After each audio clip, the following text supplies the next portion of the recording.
안녕하세요. 정치타파입니다.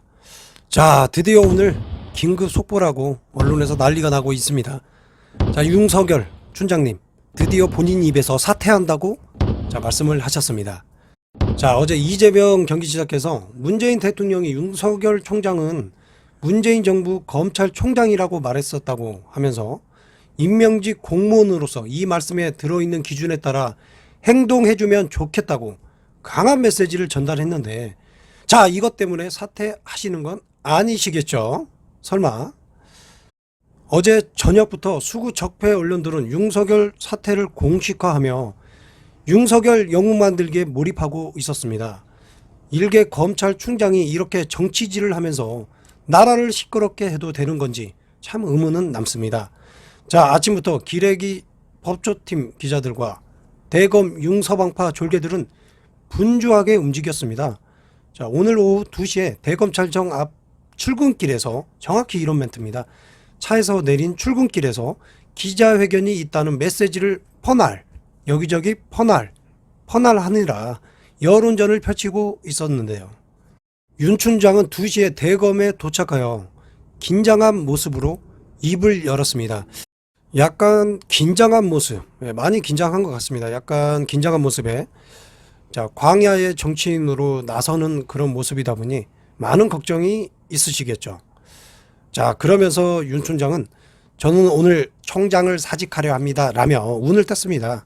이어 이 나라를 지탱해온 헌법정신과 법治시스템이 파괴되고 있다며 그 피해는 고스란히 국민에게 돌아갈 것이라고 말했습니다.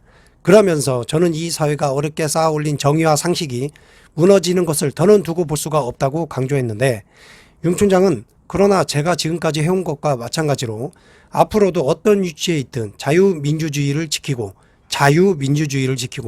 국민을 보호하기 위해 힘을 다하겠다며 그동안 저를 응원하고 지지해 주신 분들, 제게 날선 비판을 해 주신 모든 분들께 감사드린다고 말했습니다.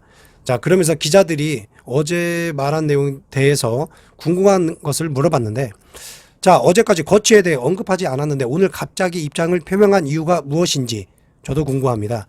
사퇴 이후 정치 입문할 계획이 있는지, 중수청 논의 앞으로 어떻게 할지 등에 대해 취재진이 질문하자 아무 대답도 하지 않고 답변도 하지 않고 대검찰청 앞으로 당당히 걸어 들어갔는데요.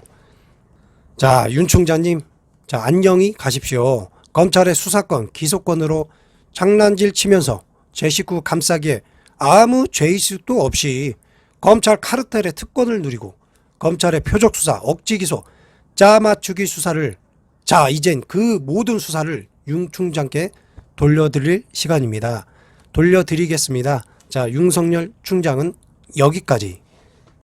이러한 와중에 어제 대구 경북의 아들을 자처하며 현 정부를 작심 비판한 윤석열 총장이 4일 차기 대선 후보 적합도 조사에서 지지율이 전주 대비 약간 올랐습니다. 약간 소폭 상승했습니다.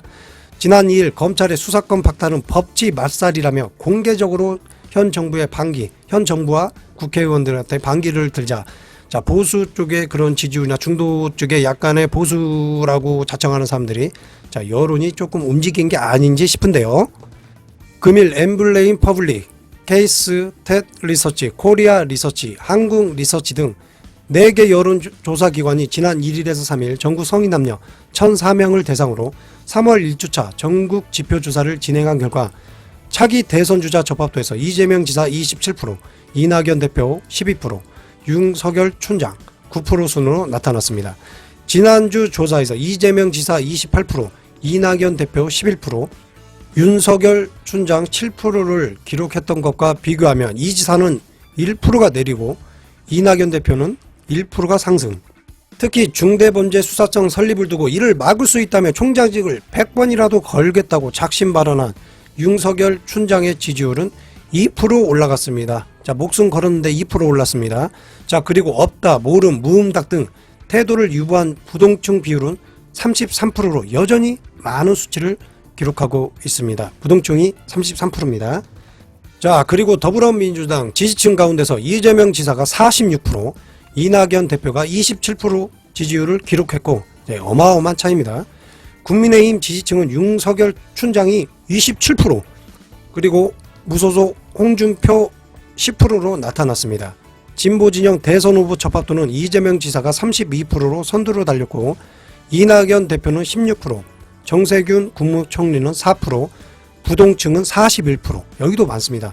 자, 진보진영에서 부동층이 41%가 차지하고 있으며, 그리고 완전한 진보층에서는 이재명 지사 48%, 이낙연 대표 24%, 보수층에서는 이재명 지사 23%, 이낙연 대표가 10%로 양측 모두 이재명 지사가 2배 격차로 높게 나왔습니다.